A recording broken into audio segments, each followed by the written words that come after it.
get to 0, that's when I'll start.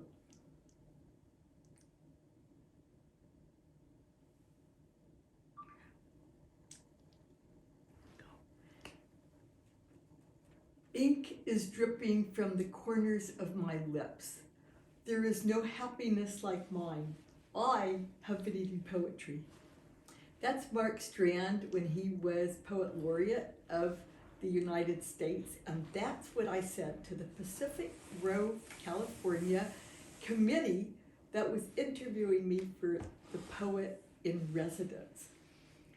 How could you go wrong? Ink is dripping. And I was chosen the Poet in Residence, and then I was like, pinch me. And I was like, okay, how do I do justice to this opportunity to be in residence? What does it even mean to be in residence, to be conscious of where I am and to express this in poetry on behalf of all of the poets living here? I feel like we are all amateur humans being present in this world. And I wrote this book called Here for the Present, a grammar of happiness in the present imperfect, live from the poet's perch. The poet's perch was the house that I got to live in, 1892, given to Pacific Grove by a poet, Whitney Leach. And I got to live here. It was as wide as a hug, right down the street from Lover's Point and down the street from the hardware store with a wheelbarrow and a ladder on the sidewalk in front of it. It was pretty great. But I realized in this title, when I said live from the poet's perch, I should have said alive. Because being here, being in Pacific Grove, in this community where poetry flourishes, where a city makes its business of poetry, that it brings a consciousness to us of being alive. And I tried to express that in this book. And one of the things that I said at the beginning was, when momentousness happens, when consciousness is sung, events become eventful. A moment becomes momentous. Wonder makes a wonderland, a world that is wonderful. We see and do not take for granted you who are here, making present, a gift, a treasure. So in this book, I am really exploring the concept of what it means to be present, and present as a gift. So I have the sun rose and everyday curious happiness. And that is really a meditation. How do we rise to the occasion of being here? And I'm going to give you a few examples of that.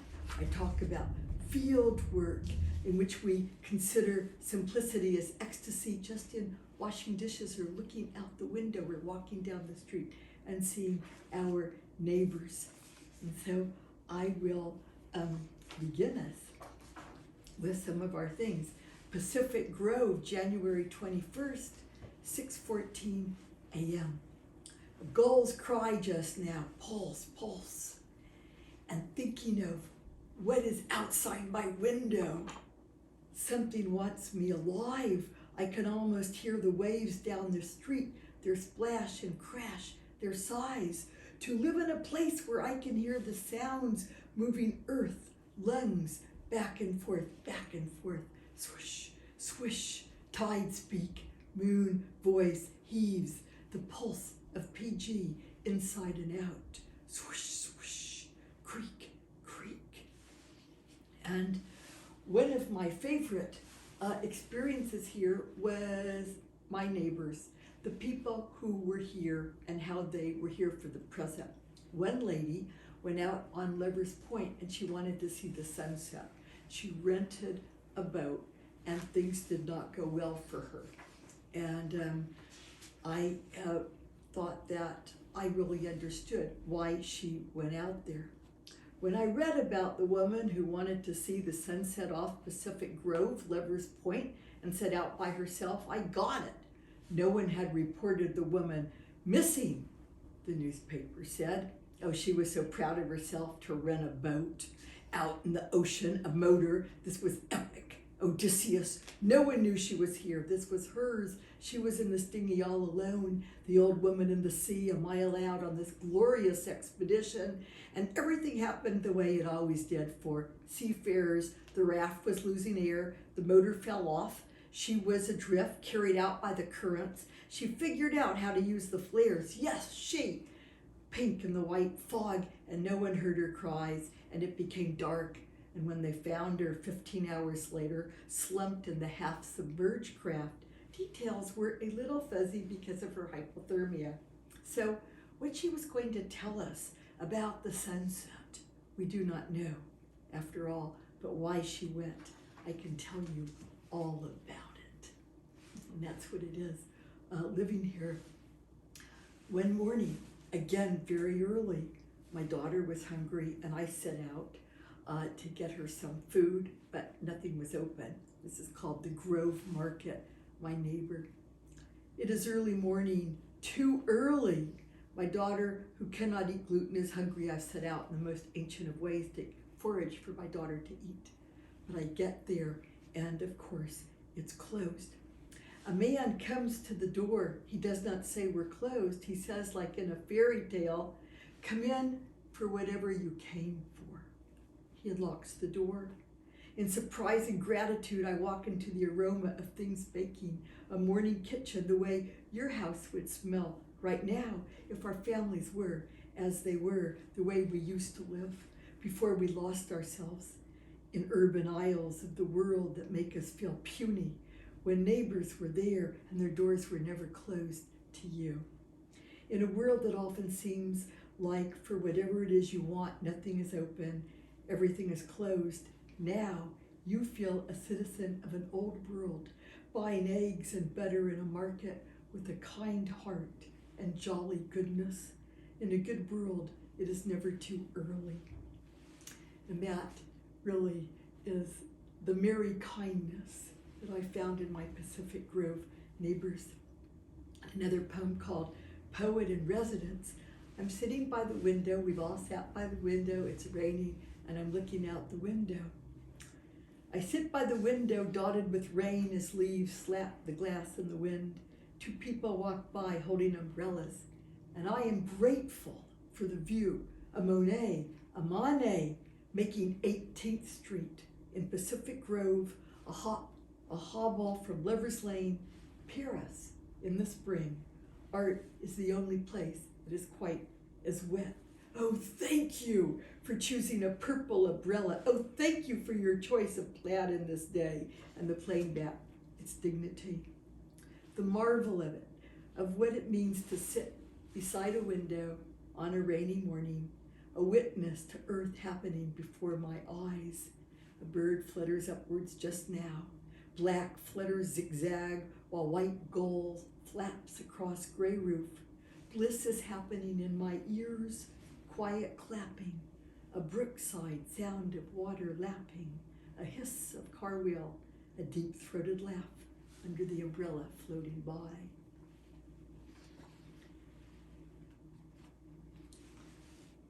Everything became momentous to me, living in this community, so charged and flourishing with art, even washing the dishes. And here I am the poet. What can I make of this? This landscape defeats me when I try to understand it in words. At twilight, how do you describe a body of water? Washing dishes as if I'm washing the sea itself. Never mind the poem. I am enjoying washing the dishes right here and now. Sometimes just the facts are enough, more than enough. I am washing dishes and I think this is significant. This matters. It's a restoring of order, sensuous exploring of surface, finding shimmer. My hands emerge with fork or cup. How many women have stood here so, by some lake or river or sea, scrubbing the bowl that held porridge? This is Egypt. One of the poems that I wrote, a love poem. What do you see when you love someone? What do you see when you love your community? What do you see when you walk down the street filled with gratitude? You make metaphors as a poet. Of course you do. You are with me all the way. It's you who said to write you a poem. Well, you didn't say it, but when I think of what I have to bring you, of what I am doing in residence on this earth with this body and heart this time, it's to live a vision of yours and you to be here in this way. You are my destiny, my destination person, the Paris of my world, and whatever it takes to get to you, whenever our lives make that possible, these moments of being together, it is worth it. Being with you, it's arrival at a place of beauty the world is proud of, in which I am excited to be human. In a series of meditations, again I'm asking, thinking of what is all around me. How can I serve you? Dear God, what do you want me to do with this shining world you have given me, this breeze? What gifts you give me for my eyes, my senses. There is purpose in such joy, I know. How can I do justice to this, rise to this occasion? I will be glad in it. I will rejoice. I will give thanks.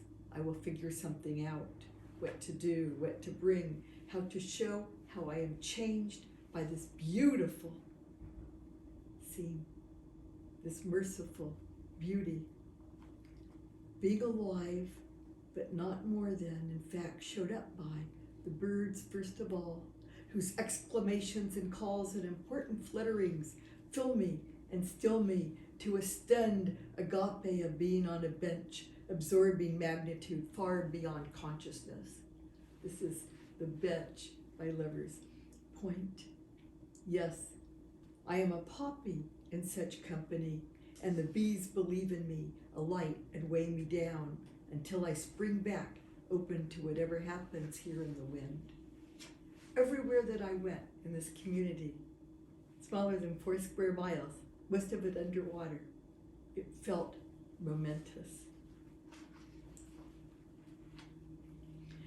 Many people in Pacific Grove are, of course, activists on behalf of the world, which means we want peace, love. And there is a movement, the Peace Lantern ceremonies, and I wrote several poems for them. The sea can tell us all about why we are here, why we care about peace, I and you. When things are so difficult up at the store, so boring and heartbreaking and so much to fear, joints are so stiff, when it's worse to read the headlines than have the flu. What's at stake in this turbulent world at its core, where things are hard, a buildup of what has been broken, breaks over and over again, hard things, erosions of what seemed relentless and forever, when immovable mountains are hurled, collapse, yield into stones and then sand, and pieces of forests, and creatures with and without eyes, strewn and littering, smashed and smooth from crashing. Earth counts on us, you and I, because we're the ones who see this as beauty, who look on this with love. If we are quiet, shh, we hear the flow of life, the barking of our hearts, the pulse of brain waves telling us all we know. Surge in this briny send-off of hope.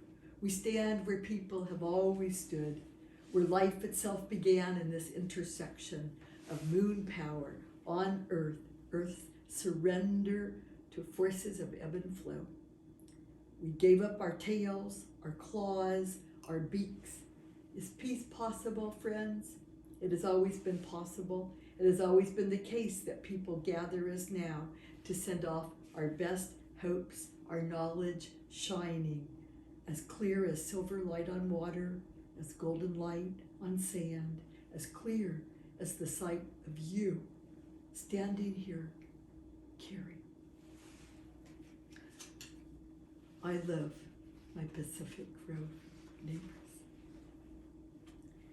Here is one that I wrote, dedicated to Patricia Hamilton, the publisher of this book. I write this anyway, despite, for people unafraid to wave. And I talk about what it is to be here walking around. In the middle of our life, a dark woods where so much that once we had is lost.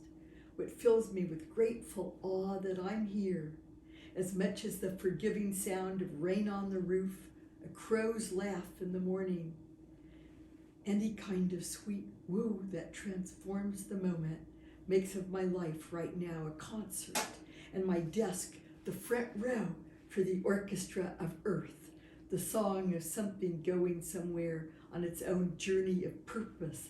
Caw! And I'm feeling part of the mystery that is this unseen bird, its way of moving on earth. No moment is without the world, even here. What is being asked of me as I sit on this bench by the pond in the afternoon breeze? No one is here in the silence except the world, a busy, hustling calliope of minds and hearts, yet no voices except the world's voices in my head, and those heard right now of every tree, its own voice, grass stalk, its own story, bird, its own tune. Surely they are asking very much of me. But I knew. Only the bird knows and sings its song. Only the waves coming and going. I sit here in what feels somehow like quiet to me. The wind in the trees sounds like the sea. A bird sits on a twig very still, and I believe it knows me.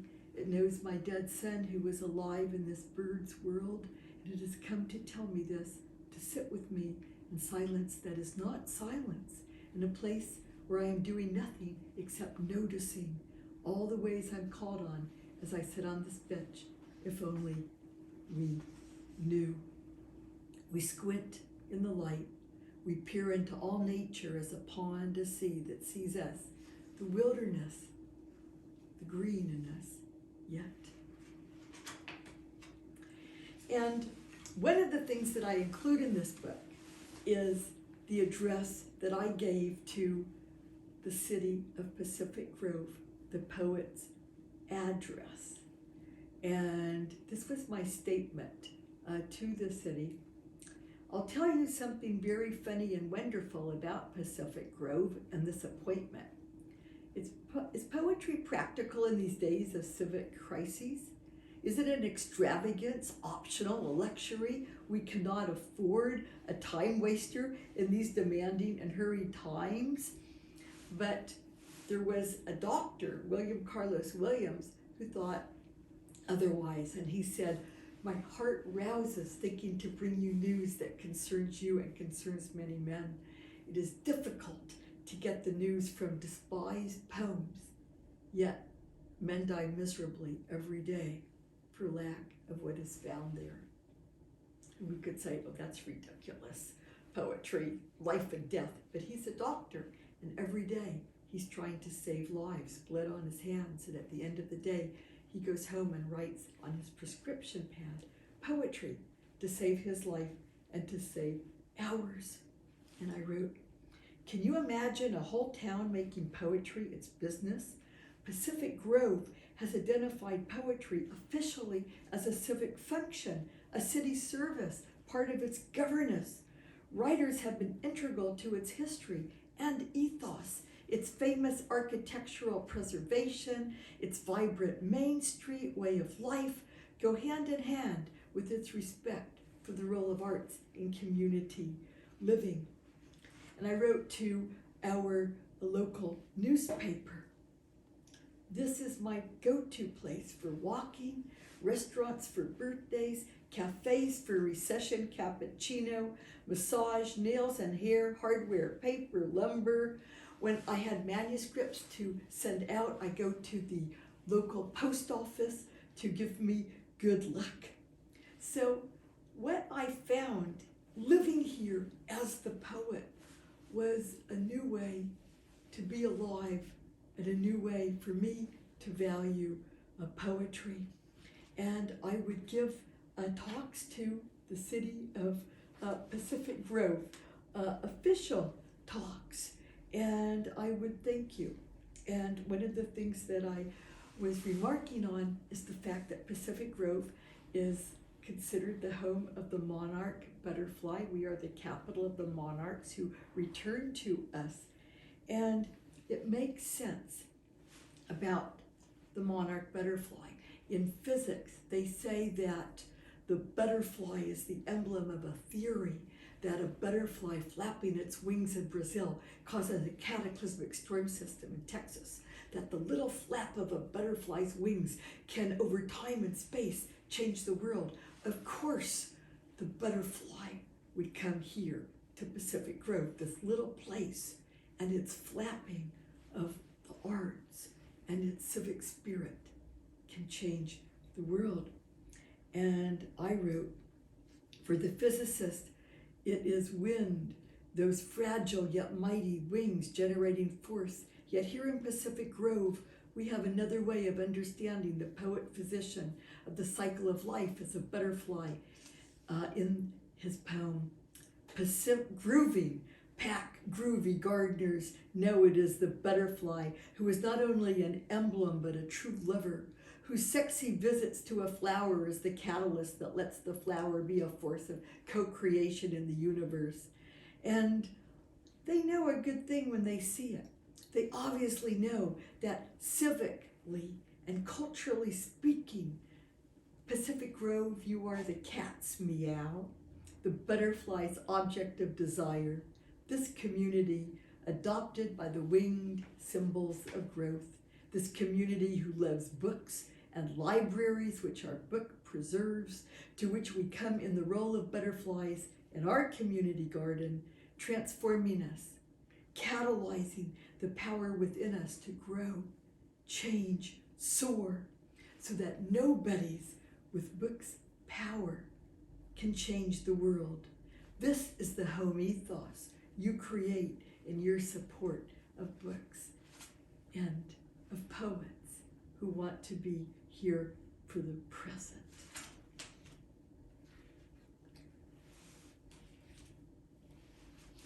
Each time someone picks up a pen, picks up a book, walks into a library, he or she may be launching the powerful butterfly effect. No matter how poor, how marginal, and outside the beltway and politically fluttery one may feel, each time one takes up residence, each time we engage words, we are butterflies stirring the air, the ethos. Reading and writing are ways to engage powerfully, to take on and up for our world in conscience and courage and hope. For the friends of Pacific Grove, home of the poet in residence, community activists on behalf of literacy in our lives, it is especially fitting for those of us who live in a Pacific place and on the path of the butterfly migrations as we nourish each other in all of the ways that we wish to live. I salute you and clap for the flap that I see going on here in your support for people who use, as we tell kindergartners, our words. It can make us feel home for the present of consciousness. Go well, butterflies. You're flapping and I'm clapping for you.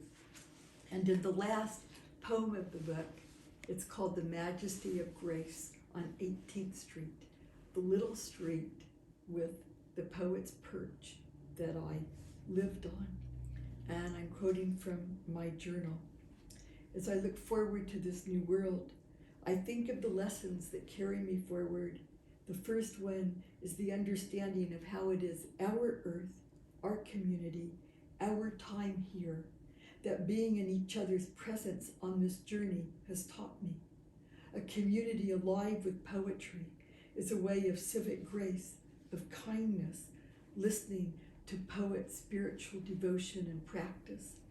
And so I resolve in this new year to read and honor what's here, what's made anew, trees and poetry and music and dance and mountains and love as never ending and always beginning.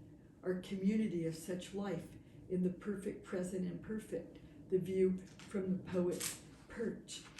And what I said in going down my street was I saw that people painted their fence or they watered their flowers. And to me, that was so momentous, this act of care and respect that enriches all of our lives. And I said, you are the source of a blessed life. You are the agent of the universe. You are a vision of angel, a way people forgive and know from this glimpse into the divine, this whiff of, I'm not saying there's a heaven, this is in you to do, and you, at the end of the day, are a new beginning in what is remembered. This universe will reveal itself to you as something generous and good, some whiff of passing grace. And I think that being your poet in residence, I felt every day this whiff of grace, the generosity of spirit that people gave to someone who wants to rise to the occasion, to do justice to consciousness. And it seems to me that feeling joy, feeling that consciousness is a present, is the least that we can do. And I'm so grateful for this opportunity to be here and trying to do justice to this occasion. And every day I'm saying, pinch me.